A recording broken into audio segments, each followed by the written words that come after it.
Hey there. If you've had a long day, you're in the right place.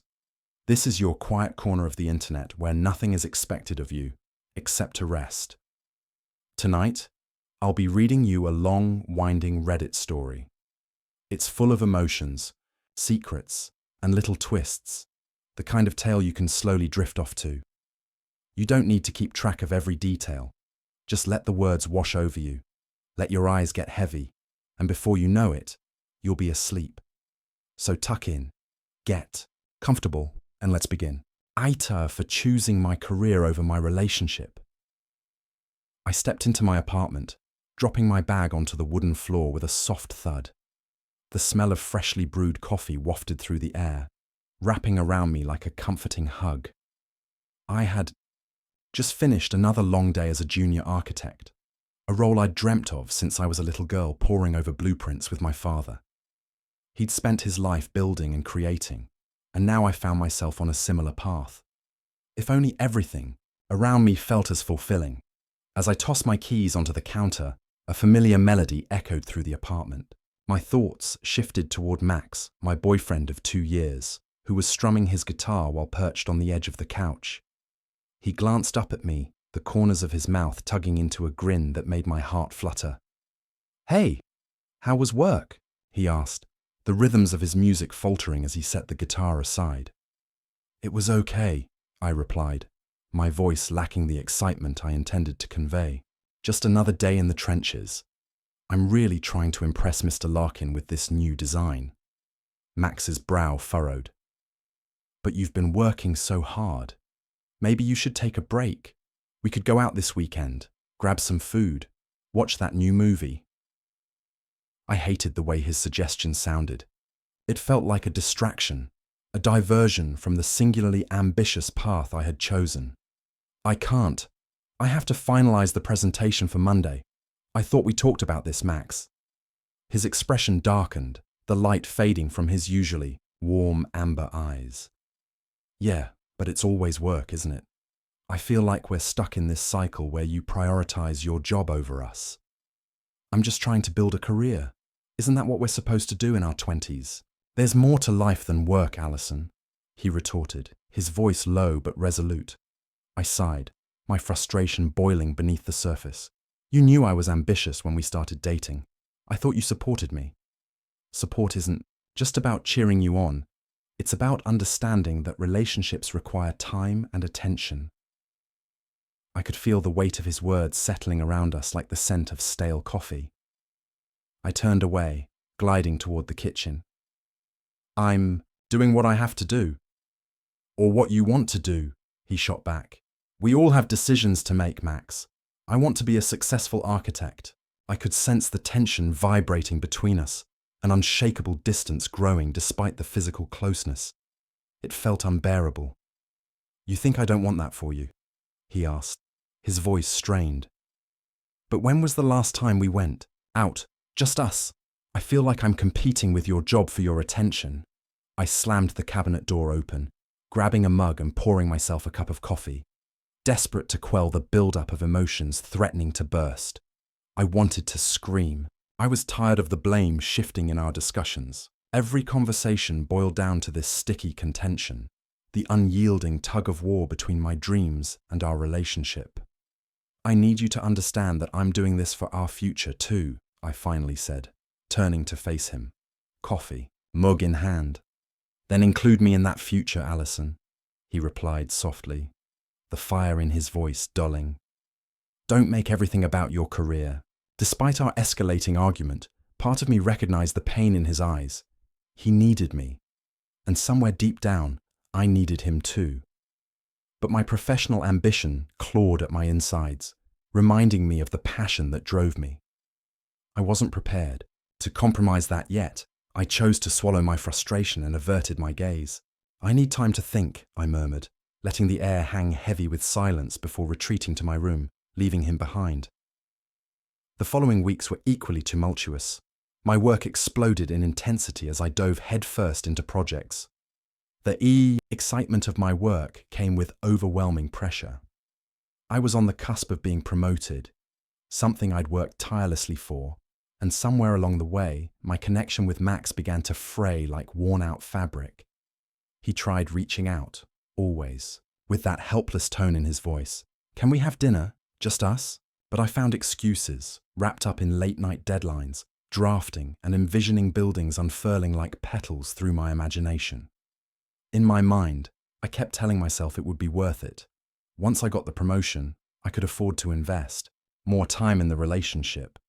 Every time I received a call from Mr. Larkin, my heart raced with excitement, knowing I was making strides toward my career goals, even as I felt the distance grow ever more pronounced with Max. It was like threading a needle with two separate threads that were becoming impossibly tangled.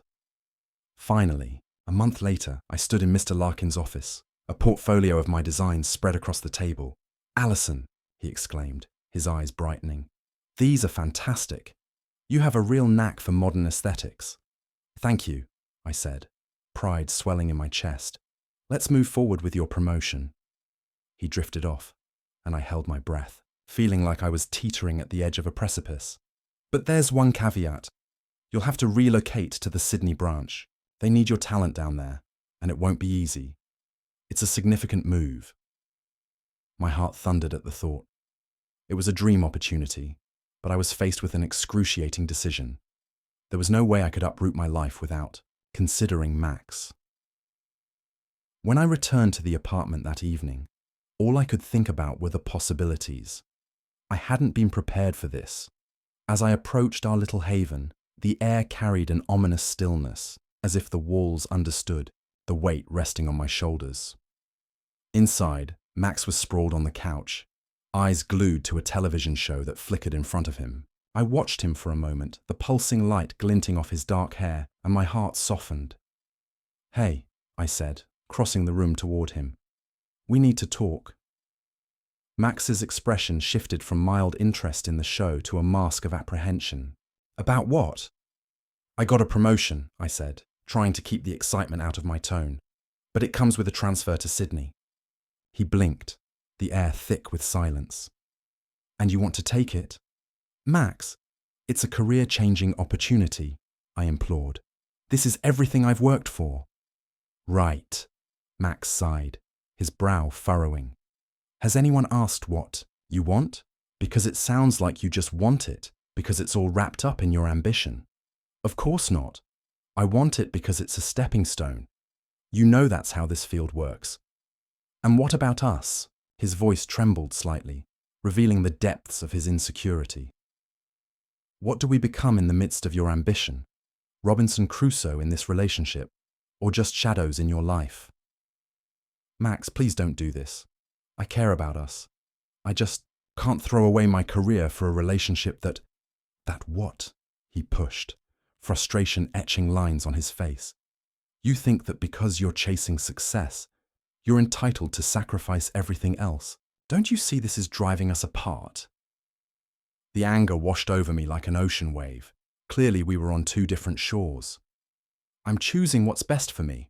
I thought you'd be supportive." "So you'll just leave?" Silence enveloped us, heavy and suffocating. I clenched my fists, battling the storm of hurt and the desire for independence. "I don't know," I finally whispered. That was it. The dam broke. Max and I faced off in that tiny apartment while a lifetime of dreams and hopes hung silently beneath the surface. As we stood there, the weight of it all spiraled through my mind, crushing the remnants of what we had shared. I packed that night, my heart heavy. Each item that slipped into my suitcase felt like a piece of my heart slipping away. I could hear Max's cries echoing in the distance, but all I could manage was to leave him a note, an attempt to express my love, my fear, and the choice I had made. Days turned into weeks as I settled into my new role in Sydney. I buried myself in the work, letting the distractions drown the emptiness that loomed in my heart. I succeeded in the new environment, charming my colleagues with my relentless ambition and creativity. But I failed to quell the longing for what I had left behind.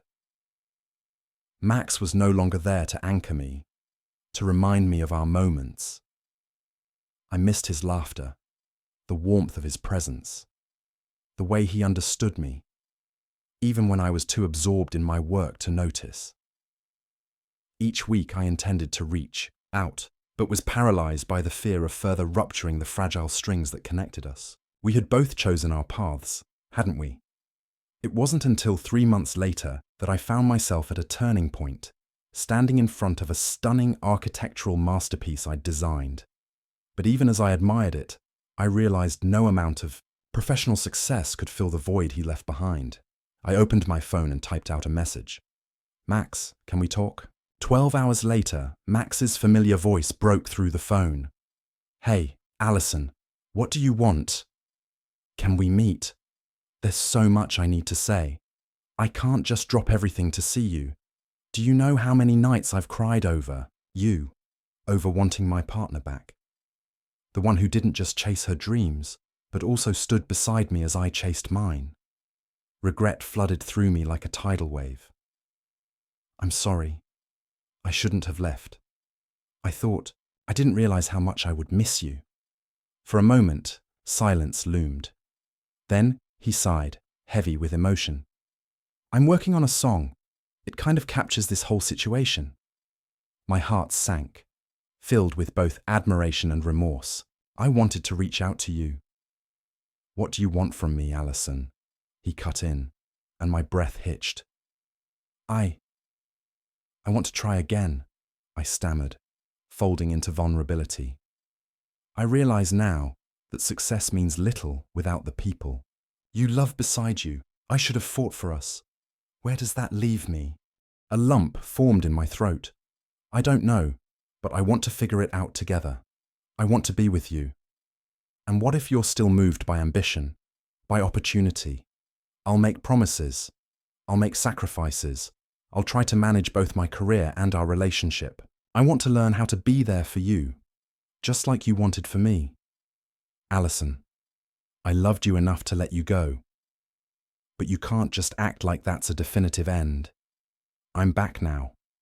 Let's create something beautiful together, I replied. He inhaled sharply, and I sensed the reluctant sense of understanding in his silence. What's your next move? Because I'm not ready to welcome you back until I know you mean it. I'm coming back to collect what I left behind, I replied, my voice steady. And that's you. Eventually, we were able to meet up again, surrounded by candles in our favorite little cafe. Max held my hand across the table, and though it felt strange to begin anew, the memories flooded back. The laughter, the dreams, everything that made us whole. We didn't fix everything in that moment, and perhaps we'd never truly resolve all our differences. But I wanted him by my side while I climbed the career ladders, and I promised to compromise whenever ambition threatened to eclipse our love. As we left the cafe, the sun lit the road ahead of us, a glimpse into the future we would craft together. After all, the beauty of love is often found in understanding, patience, and the willingness to fight for the life we want to share, together. Even as we walked back into what was once a hidden rekindling, we both understood that love, much like architecture, requires a solid foundation, alignment, and unwavering commitment, along with a sprinkle of romance to breathe life into the structure. And I could finally breathe easy, knowing I was ready to embrace that journey. Am I the a-hole for revealing my sister's child isn't biologically hers in front of our entire family during a funeral speech? Before you judge me, understand this. I didn't go into that funeral planning to set a bomb off. I went there to say goodbye to the only person in our family who ever truly understood me, my grandmother, Eleanor. She raised me when my parents gave up. She defended me when no one else would. She taught me how to survive, how to read people, how to stay silent, and when to speak. She died in February, and our family imploded in March. I, 33F, come from a fractured household. My sister, Camille, 36F, has always been the star child. Perfect hair, perfect smile, perfect grades, perfect marriage. She married her high school sweetheart, Trevor, and they struggled for years to have kids. At 28, She miraculously had a baby girl, Lily. Everyone called her a miracle baby. I wasn't invited to the birth. I wasn't allowed to babysit. Camille never really liked me. Said I was too weird, too intense. She had this condescending habit of patting my hand and saying, "Some people just aren't made for motherhood, sweetie. You're more of a free spirit." The truth was, I couldn't have children. I miscarried 3 times before being told at 29 that my womb was not compatible with life. That diagnosis shredded me. But I never told Camille. I never told anyone. Except my grandmother. Grandma Eleanor knew everything. About my losses. About my suicidal thoughts. About the nights I spent curled up in her guest room, wishing I could disappear. And she never pitied me. She just listened. That woman had steel in her spine. She kept our whole family together after my grandfather's death. She knew everyone's secrets and kept them all. Or so I thought. 4 months before she died, she asked me to help her go through old letters. While sorting, she handed me a dusty manila envelope and said, "You'll know what to do with this, but not yet. Wait for the right time." I didn't open it until after the funeral. What I found inside made my hands go numb. Inside were paternity results, a DNA test, hospital forms, notes written in Grandma's shaky script. Camille was infertile. She had a surrogate, and not just any surrogate. Me. I stared at those papers for hours, thought it was a mistake. But no, there it was. My name on the hospital intake form, my blood type, my allergies. Grandma had even kept a copy of the private surrogate contract.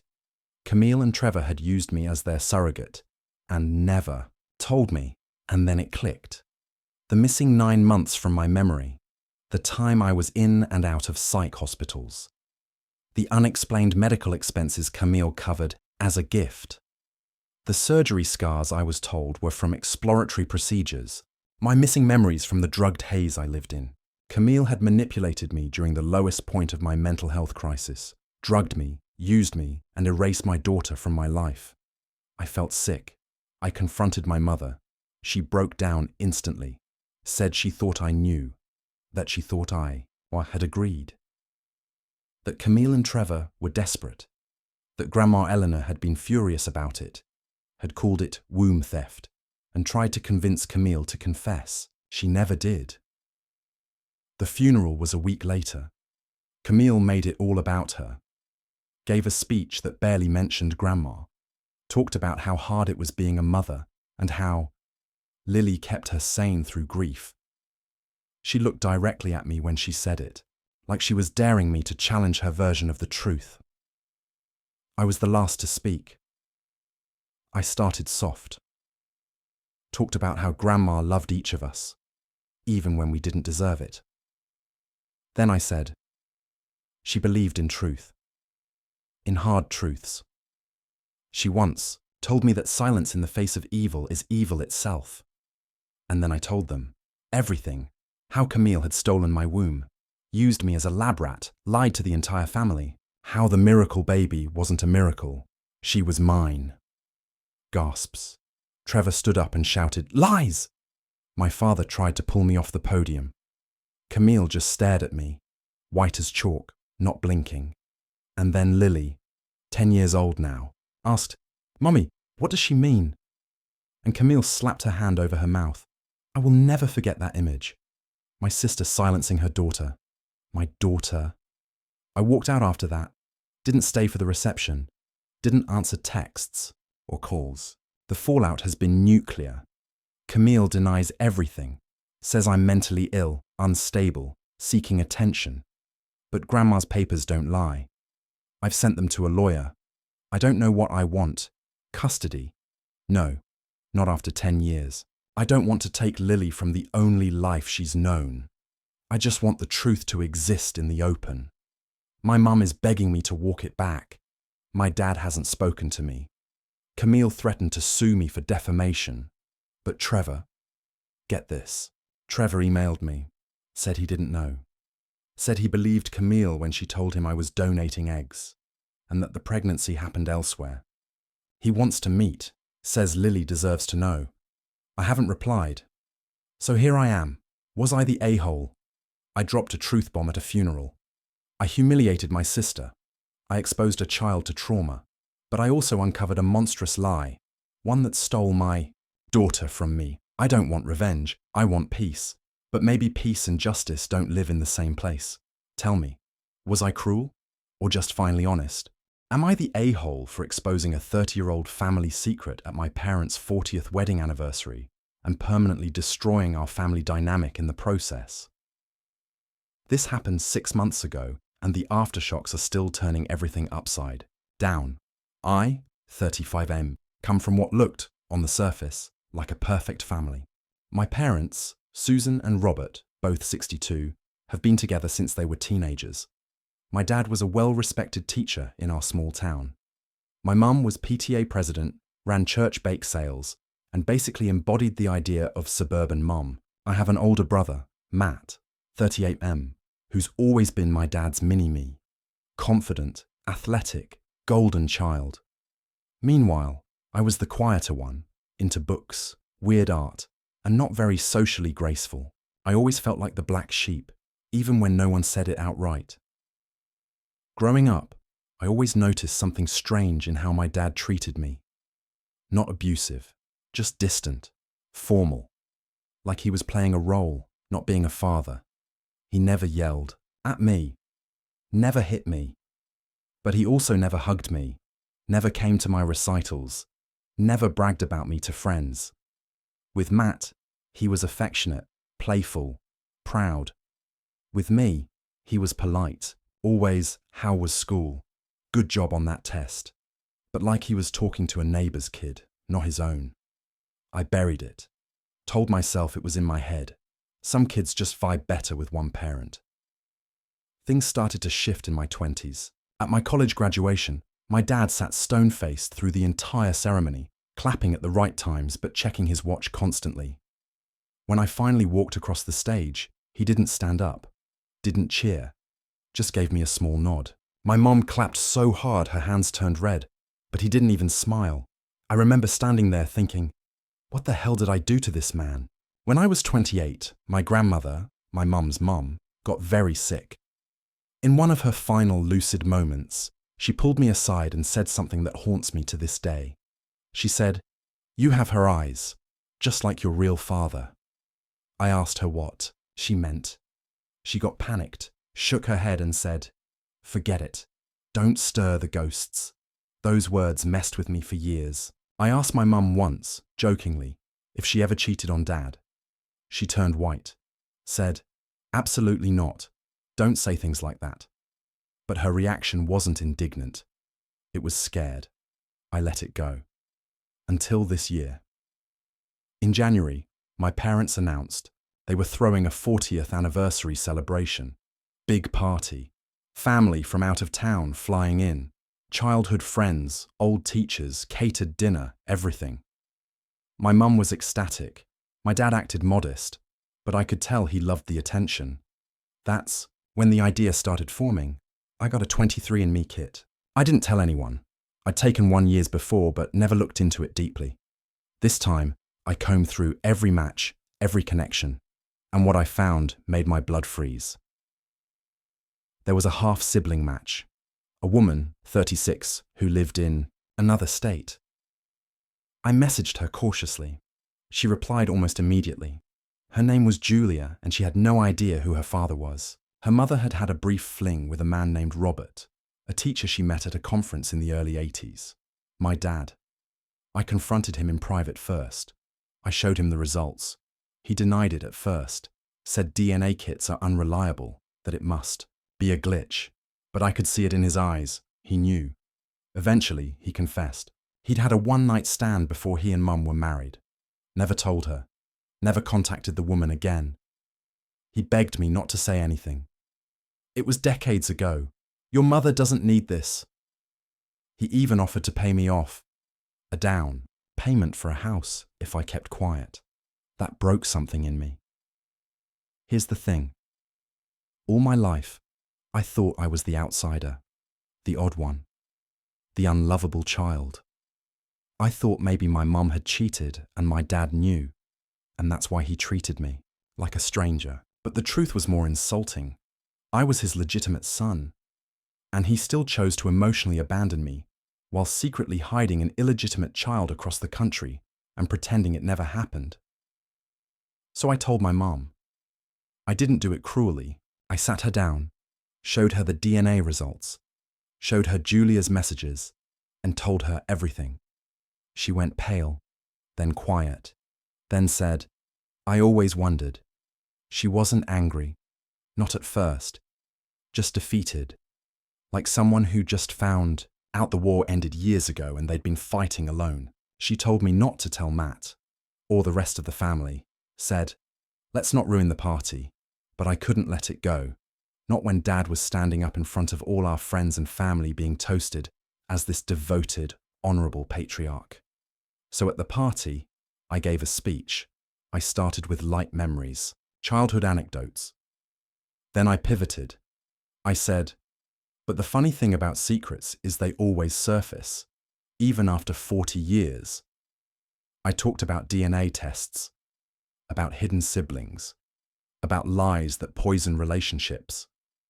I said, some men look like heroes, but only because the people they hurt were too polite to speak.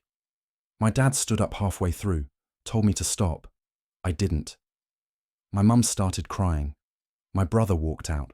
Half the guests were confused, the other half shocked. I ended with, "To Julia, if you're watching this online, welcome to the family. Sorry it took 4 decades. Chaos." The party fell apart. My dad looked like he'd been shot. My mum didn't say a word to me for a week. Matt called me a vindictive little bitch and said I humiliated our entire family. My aunts and uncles are split. Some think I was brave. Others think I ruined my parents' lives for no reason. Here's the kicker. Julia did see it. I sent her the video. We've been talking ever since. We even met up. She's incredible, smart, funny, warm. Everything I wish I had growing up. She told me she always wondered who her dad was, and now she knows. And she's heartbroken. She said, "I used to fantasize about meeting him. Now I wish I hadn't." My dad refuses to speak to me, says I'm no son of his. That phrase gutted me, like a final confirmation that he never really saw me as his to begin with. My mom filed for a legal separation, said she doesn't know who he is anymore. Matt hasn't returned a single call or text, so was I the a-hole? I destroyed a party, a reputation, a marriage. I exposed a secret that had been buried for decades. But I also stood up for a woman who was erased from her own history. And maybe I stood up for myself, too. But I still wake up in the middle of the night, heart pounding, wondering if I scorched the earth when I could have just walked away. Reddit, be honest with me. Did I go too far? Am I the a-hole for ruining my twin brother's life after he confessed to sleeping with my wife just once, 7 years ago? And keeping the child a secret from me, I, 38M, have a twin brother Kyle, and a now ex-wife Melissa, 36F. This story took 7 years to fully implode, and I still feel like I'm living in a parallel universe. But I need to write this down, not just for judgment, but for the sheer weight of how badly everything fell apart. Kyle and I were close growing up, classic mirror twins. We finished each other's sentences, played the same sports, even got scouted together for college football. But as we got older, cracks formed. Kyle always had a dark streak, charming but manipulative. He cheated on every girlfriend he ever had, flunked out of college after a cocaine stint, and got bailed out by our parents multiple times. I went the other way, quiet, focused, straight-laced. I became the good twin, and Kyle hated that label more than anything. Melissa and I met in our late 20s. She was my first serious relationship after a few false starts, and I fell hard. She was witty, gorgeous, intense. We had the same dark sense of humor, and she didn't mind that I was kind of awkward. We dated for 2 years, got married, and had a son, Mason, who's now 6. Here's where it gets twisted. Kyle had always flirted with Melissa. At first, it seemed harmless. That's just who he was. He flirted with everyone. But sometimes, he'd make comments that rubbed me wrong. Things like, "You really lucked out, man. If I'd met her first," or, "She's got that look, you know. Like she could ruin a man's life and you'd thank her." Melissa would laugh and say Kyle was just playing, but something about it felt invasive. Still, I never imagined what I later found out. About 6 months ago, Kyle showed up at my house unannounced. He looked wrecked, pale, jittery, like he hadn't slept in days. I thought maybe he'd relapsed, but instead, he sat down and told me the truth. Not all of it at once, of course. It started with, "I've been living with this weight." Then, "It was one night, and it didn't mean anything." Then, "It was after your bachelor party. We were both drunk. She thought I was you." I didn't understand what I was hearing. At first, I thought it was some messed up joke, but Kyle wasn't laughing. He was crying, not performative sobbing, actual shaking, desperate crying.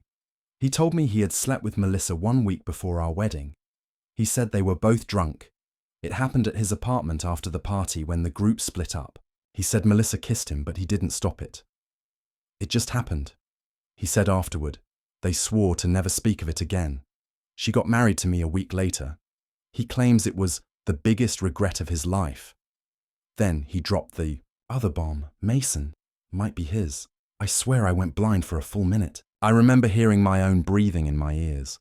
I asked him what the hell he was talking about.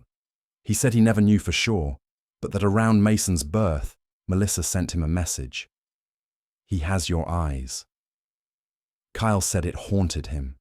That's when he started spiraling, drinking heavier, getting more reckless.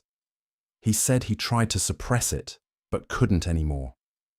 I kicked him out of the house immediately and confronted Melissa. At first, she denied everything, said Kyle was lying to ruin us, but I knew she was lying. She started shaking when I mentioned the message. She finally broke down and said, yes, it happened. Once, she swore. She said she hated herself, that she thought about telling me for years, but she was scared. She said she didn't know who Mason's father was and didn't want to break our family over something that might not even be real. She begged me not to DNA test him, said it wouldn't change anything, that I was Mason's real father in every way that mattered. That biology didn't mean anything compared to years of love, bedtime stories, hospital visits, and birthdays. But I had to know. I couldn't look at Mason without wondering, so I did it. I swabbed him in his sleep, sent it in. 9.9% match, but not to me, to Kyle. I moved out that night. Now here's where things get messy. I didn't just leave Melissa. I told everyone. Our parents, her parents, our friends. I didn't spare details. I made it loud. I was done protecting them. Kyle lost his job because I sent a copy of the DNA results to his boss, who also happened to be my old college roommate. Not professional. Probably.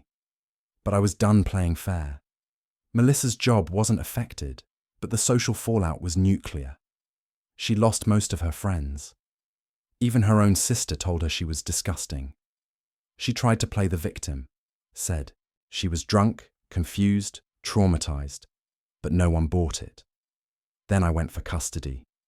It's complicated because I'm not Mason's biological father, and in our state, that matters, but I raised him. My name is on the birth certificate. I've been the only father he's ever known. After some brutal court battles, I got joint legal custody and partial physical custody. Not full, because technically, I'm not his blood relative. It crushed me. But here's the real twist. Mason knows. He's old enough to understand. We didn't tell him everything, just that Uncle Kyle is his biological dad, but I'll always be his father. At first, he cried. Then he asked why Kyle didn't raise him. Then he said, "But I want you to still be my dad." I broke down sobbing. Kyle wants to be in Mason's life now. He says he wants to make it right. Melissa is pushing for all of us to work together for Mason's sake. I told them both to go to hell. Now Kyle lives alone in a trashy apartment, jobless, and drinks even more. Melissa still texts me long apologies, poems, pictures from when we were happy. She doesn't get it. She murdered that version of us. It doesn't exist anymore. Some people, mostly Melissa's side, say I went too far, that I ruined two people's lives over one mistake, that I shouldn't have told Mason, that I should have let sleeping dogs lie, that I'm vindictive, cruel, dramatic. But I was lied to for 7 years. I raised a child thinking he was mine, while my own twin knew the truth. My wife looked me in the eye every day and said she loved me while hiding a betrayal of the worst kind. And Kyle, he watched me raise his son, never said a word, and let me think I was crazy every time I suspected something was off. So tell me, Reddit, am I the a-hole for destroying their lives? Or was it already broken, and I just finally turned on the lights? Am I the a-hole for secretly DNA testing my daughter because I didn't believe she was mine? And telling her the truth when she asked.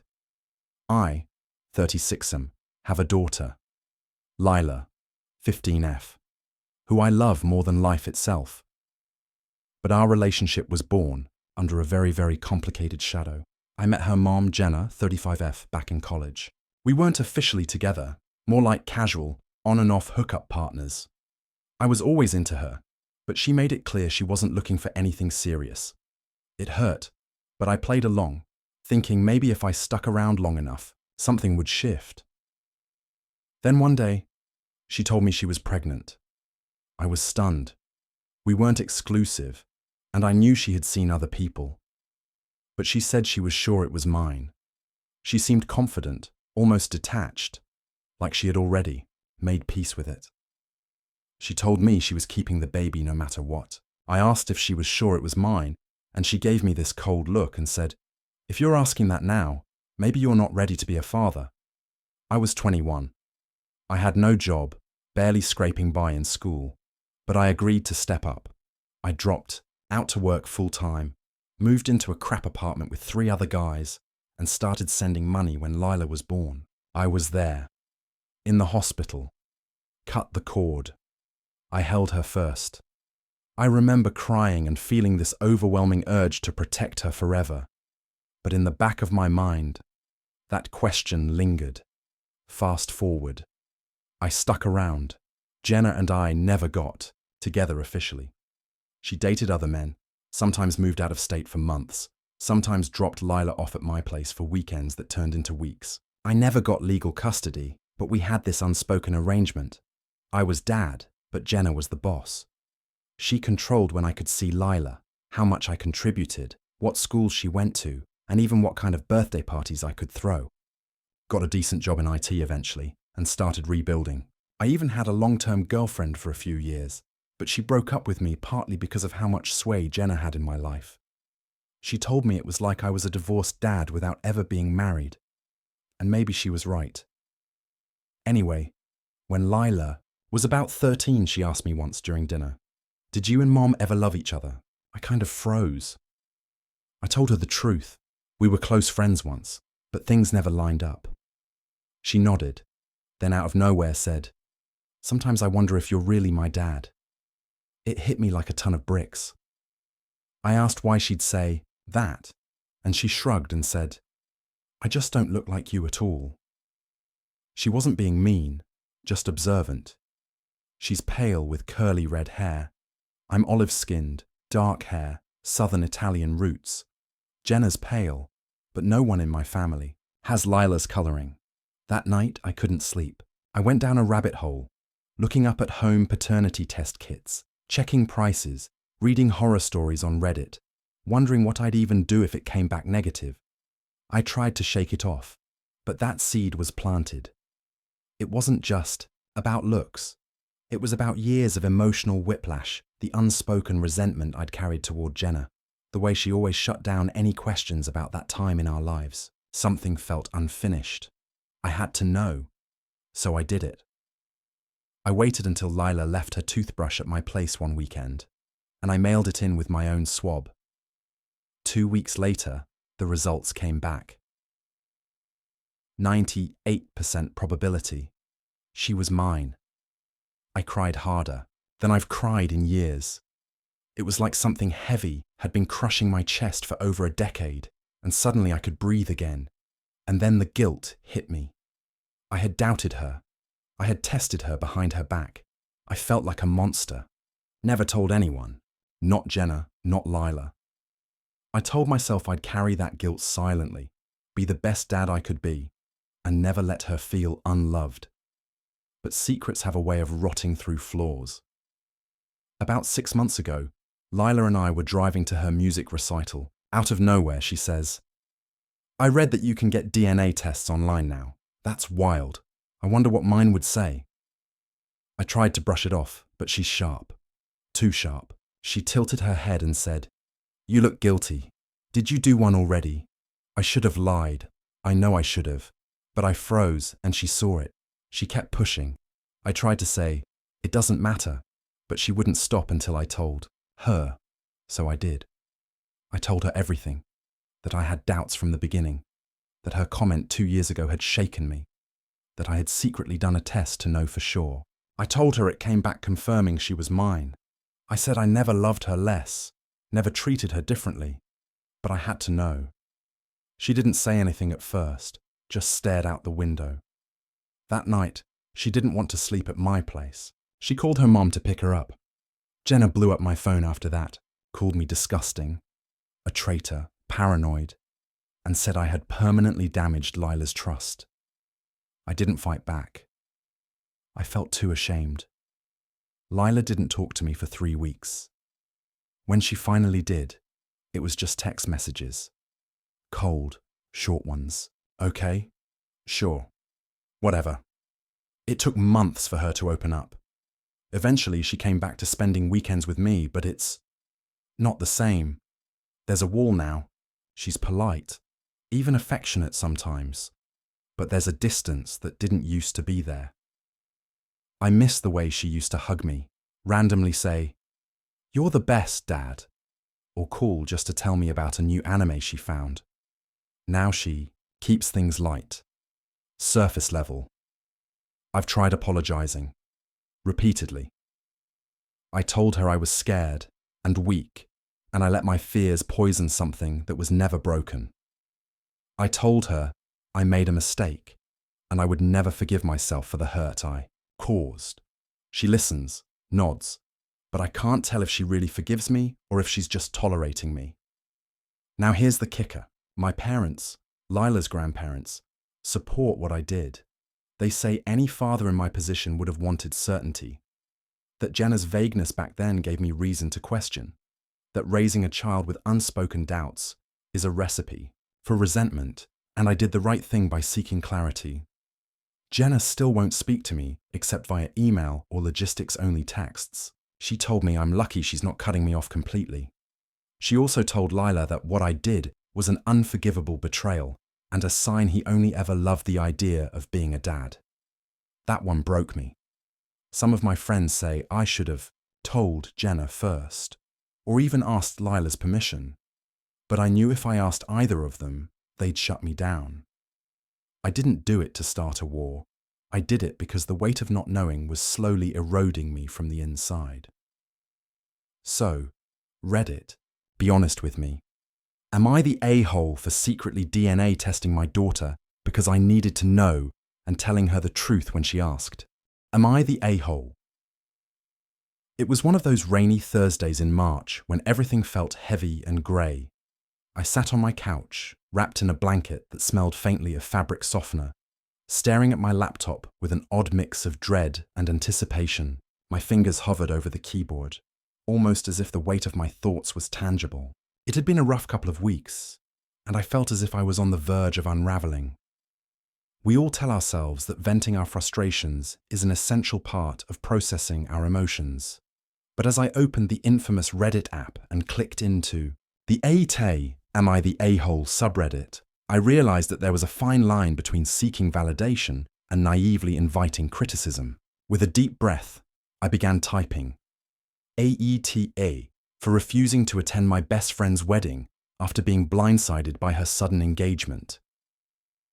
The cursor blinked impatiently as I thought about how to summarize the last month. I began with the basics.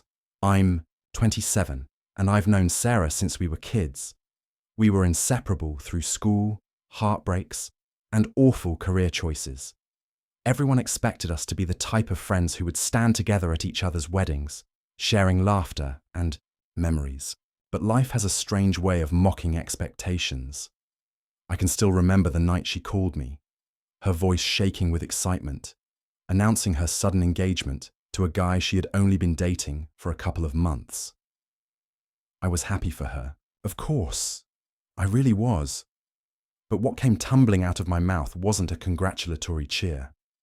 Instead, I felt a floodgate open, and my insecurities about my own life rushed out. Right after she ended the call, I stared at the wall in disbelief. My own life felt stagnant, a fizzled-out spark in comparison to her whirlwind romance. For the last couple of years, I'd been struggling in a toxic job where my hard work often went unnoticed, and I was facing a series of bad dating experiences that made me question if I would ever find a relationship that actually worked. I hadn't told Sarah about any of this. She always had a way of making me feel like her problems were far more significant than mine. But now, feeling displaced in our friendship, I sent her a text. Are you sure you're ready?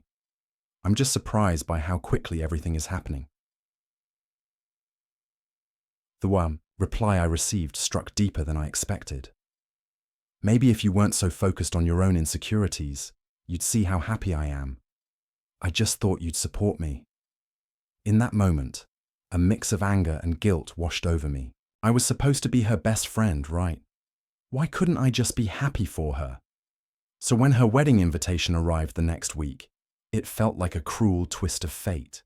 I had been mulling over whether I should even attend, or if I was justified in skipping the event entirely. After several drafts and emotional rollercoasters, I finished my post with questions aimed at Reddit's judgmental yet supportive community. Was I being selfish for wanting to prioritize my mental health over a moment meant to celebrate her happiness? Shouldn't I be there for her, regardless of my feelings? Within minutes, responses flooded in. They ranged from harsh critiques to empathetic support. But amidst the myriad opinions, I felt even more confused. Should I just suck up my pride and attend? Or was it okay to protect myself at the cost of our friendship? A week later, I found myself standing outside the venue with raindrops tap dancing on the pavement, the sky overcast and menacing. The building resembled a fairy tale structure, adorned with twinkling lights and floral arrangements that filled the air with an intoxicating sweetness. I could see Sarah through the tinted windows, radiating joy and beauty in her wedding gown. She looked so happy, like a princess in her kingdom. But my heart felt heavy, and the world around me grew quieter.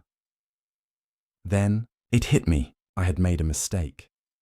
As I turned to leave, although my instincts screamed to avoid the confrontation, my feet hesitated. I didn't want her wedding day to become a tangled mess of my resentment or sorrow. The logical part of me urged me to wish her well, to make amends. I took one last look back at the beautiful scene of love and laughter before deciding to walk inside. A knot twisted in my stomach, and with every step, my heart raced. Would she understand? Would she even want me there? When Sarah saw me, her eyes widened with surprise, then narrowed in confusion. I forced a smile, hoping to mask the turmoil within. "You made it," she exclaimed, her smile immediately brightening. "Yeah, about that. Sorry for the sudden appearance. I wasn't sure I could come. I've just been overwhelmed lately." Sarah didn't seem to process my admission, taking my hand and ushering me into a whirlwind of introductions and small talk. I was swept into a tide of joy, laughter, and heartfelt congrats. all while my inner thoughts continued to echo my insecurities. I barely registered the beautiful vows exchanged, or the joyous cheers that resonated as they kissed for the first time as husband and wife. As the night wore on, laughter filled the air while I took an empty chair off to the side, still wrestling with 1,000 unresolved feelings. Sarah danced with her new husband, twirling with carefree abandon. I couldn't help but feel envious. Could that be me one day? An hour later, she caught wind of my whereabouts. With a determined look, she approached me, her eyes glistening in the warm light. "Hey, why aren't you dancing?" "I don't know, I don't want you to sit alone over here. This is your moment as much as it is mine. You're one of my most important people," I stammered, trying to articulate the whirlwind of emotions, but the words tangled in my throat. Suddenly, it all felt overwhelming. The wedding, the emotions, and our friendship hung in the balance. Watching her joy slowly deflated my walls. "I'm scared, Sarah. I hate that you're all so in love while I'm still figuring out my own life." Her expression softened as she reached for my hand, squeezing it reassuringly. "You should have told me. You know I'm here for you. We're in this together." The sincerity in her voice cracked something inside of me. Before the tears could slip from my eyes, I leaned in close. "I'm so afraid of losing you. What if your happiness means I'll always be in your shadow?" Sarah's eyes widened with disbelief. "You could never be in my shadow. You're my light. The best part of these moments are when I can share my happiness with you, not push you away. We can support and lift each other up, no matter where life leads us." That night, I learned something invaluable. Friendships are not competitions. They are connections that thrive on mutual support, empathy, and understanding. With renewed resolve, I pulled myself from the chair and toward the dance floor. I twirled Sarah around, our laughter blending with the music. In that moment, I realized I wasn't the a-hole for needing space, but I could also be the friend she deserved. And maybe, just maybe, I could allow myself the grace to welcome love into my own life, even amidst the storms. After I returned home, feeling lighter as the clouds began to part and a warm glow settled in my heart, I posted my update on Reddit, finally feeling ready to share my journey. I wrote about how the wedding became a turning point, not just for Sarah and her new husband, but for me as well. With an urge to help others navigate similar emotions, I encouraged people to be honest about their feelings while allowing space for the complexities of life. In doing so, I realized that seeking clarity wasn't about playing a victim or waiting for validation. Life was messy, but honest conversations lead not just to resolution but healing. And as I closed my laptop, I smiled, filled with hope that life was ready to surprise me in ways I hadn't planned for. Maybe next time, when the rain clouds rolled in, I wouldn't flinch. I would dance in the droplets, unashamedly embracing the journey ahead, hearty laughter and warm embraces at every twist and turn. I had considered sharing this story with Reddit's AETA community for weeks now, and as I finally sat down at my keyboard, my heart twisted in my chest. I figured I'd lay it all bare and let the internet do what it does best: judge. I'll start by introducing myself. My name is Sam, a 28-year-old teacher living in a small town in Minnesota. I live a fairly unremarkable life. I wake up, sip my coffee while scrolling through my social media feeds, and prepare to guide my 25 third graders through their arithmetic and reading lessons. This was my comfort zone, but there was something lurking outside of that comfort zone, waiting to ambush me when I least expected it. It all began a year ago with the sudden illness of my father, Frank. He was diagnosed with stage 4 lung cancer in early December. The news hit us hard. My parents were separated, but we had all maintained cordial relationships. Growing up, my dad had been both my hero and my cautionary tale. He was a man of adventure who had explored most of the continent in his youth. But by the time I was in high school, his choices slowly caught up with him. Divorce, lawsuits, and the closure of his bar that had been his pride and joy. Despite his flaws, I cared for him. We all knew he had barely a year left, and I wanted to be there for him, to help him confront his mortality even if we had tangled pasts. So, when my older sister Lily hurriedly moved back to help, I never expected the internal struggle it would ignite. Lily, 34, ambitious and successful, had become the family's beacon of stability after she climbed her way up the corporate ladder. But her corporate life didn't afford her the charm of closeness. She had her own world, and I was suspicious of her abrupt return. We've always been different. She sparkled in the limelight, whereas I preferred the shadows. As my father's condition worsened, so did the emotional tension between us. It started small. I approached Dad at the hospital one afternoon when the sun flipped shadows through the blinds. He looked frail, connected to machines that beeped softly. I took his hand, and he smiled, his warmth seeping through the hospital. "Blanket. Sammy," he began, his voice a hoarse whisper. "I'm scared." "I'm here, Dad. You don't have to be scared," I insisted, fighting back tears. That's when Lily barged in. I could see the annoyance flicker across her face when she saw our emotional moment. "Come on, Dad. You need to focus on fighting this," she said, dismissing my presence with a wave. She addressed him like he was a board member instead of a dying man. That was the rupture in our relationship that would only widen as the days unfolded. Over the next few weeks, we took turns staying at the hospital. I was there most nights, whispering stories from his youth to remind him of the man he used to be, while Lily would come and go, her tailored suit strikingly out of place in a hospital room. She would drop by for an hour or two, bring him expensive gifts, then leave to return to her world. But when she was gone, Dad would summon me closer, seeking the comfort of his child over the corporate charms Lily would bring. I began to resent Lily for her control, for the way she seemed more focused on money than on love. One overcast Thursday evening, we had a confrontation in the hospital's lounge. "What's your plan?" I snapped, a mix of hurt and anger erupting. "Are you going to buy your way into Dad's good books? He doesn't care about how much you spend. He just wants you." "Sam, you don't understand," she shot back, her voice cold. "I'm trying to ensure he is taken care of after he's gone. I have resources. I know people who can help plan for everything. You don't even think about the logistics when you're sitting here playing nursemaid." "Playing nursemaid?" I yelled. "I'm trying to make his last days count, ruined by a cancer that you can't fix with money." We both fell silent, breaths heavy with regret. The tension escalated as Dad drifted in and out of lucidity while warping the fabric of our already thin relationship. I wanted to be there for him.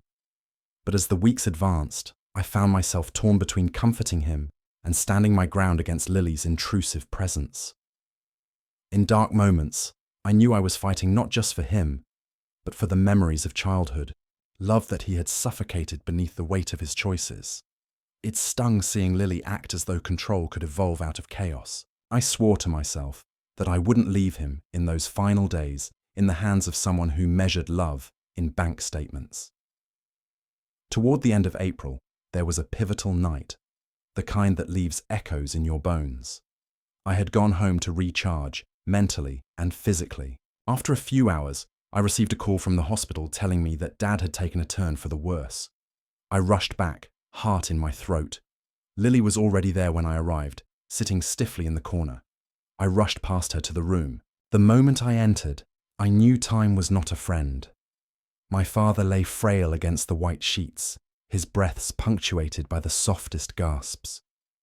The doctor stood at the foot of his bed, and I knew I was too late for the goodbye I had imagined or dreamed of. I took Dad's hand, feeling the chill radiate from his skin, my heart aching with an unbearable weight. I leaned forward, whispering all the things I needed to tell him. The love I had always felt, the forgiveness for his missteps, the hope that his spirit would be free of the burdens of this world.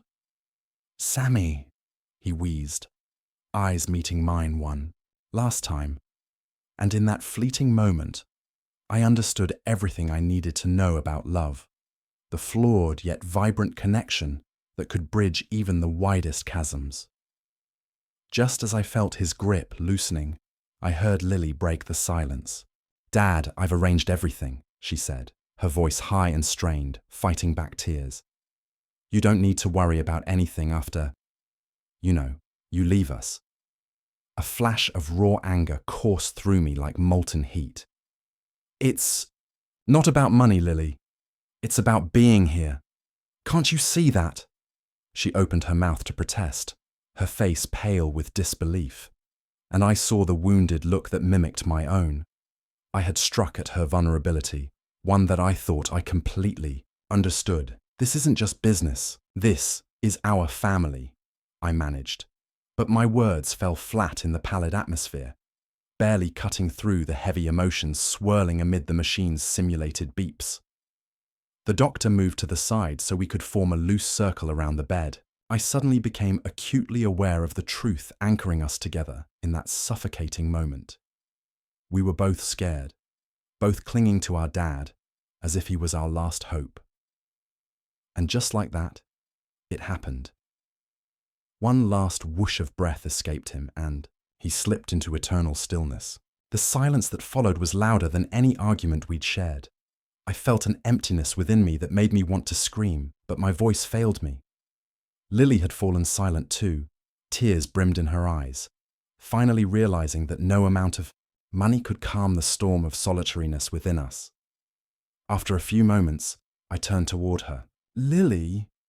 We both began at the same time, the shared anguish igniting our words. I closed my eyes, taking a breath.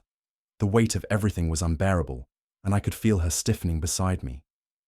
I'm sorry. You're not the only person here who cared, she replied softly, but the words carried a sting. That's not what I meant. Her gaze fell, and in that moment I understood. She had been a guardian of our father's material ends, while I had held on to the love that symbolized familial bonds that neither of us truly understood under our teacher and executive roles. In the weeks that followed, as we planned the funeral and sorted through his belongings, we didn't speak much. Our shared grief lingered thick in the air, only punctured by the occasional flustered argument about logistics. Finally, one late night, I brought over a package of cookies from his favorite bakery, sitting down beside her on the couch while we stared vacantly at old photos scattered on the table. I remember the summer Dad took us to the lake, I began, hesitantly, hoping to rekindle the faded warmth of our childhood. He wouldn't let us go home until we made a sandcastle. The one that fell apart when the tide came in, she finished, her lips curling up in a bittersweet smile. Lily and I shared narratives, childhood memories tucked in the folds, of laughter that echoed in those untapped corners of our hearts, slowly peeling away the anger.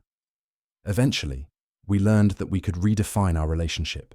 I couldn't help but take a risk on that final wish, laying aside our grudges to let unspoken memories gather us among the broken pieces. When I finally hit post on ATA, my fingers trembled. I poured my heart out about the emotional warfare, the place I had claimed in Dad's life, and the new landscape of grief I had navigated through with my sister. I wanted to know if I was the arsehole. As the thread garnered responses, I found a mix of kindness and scorn, but I paid most attention to the people who reminded me that our love for family often gets lost amid financial desperation and fear. The aftermath. Our family got a little more complicated, a little less reverent, certainly not perfect, but it seemed worth the sacrifice to learn to love my sister, a person I barely understood, let alone confided in. We didn't have to agree on everything. We just needed to embrace the burrs left by the past in hopes of stitching a strong future. Together. My comfort zone had been shattered, but the pieces we were left with sparkled, if only just a little.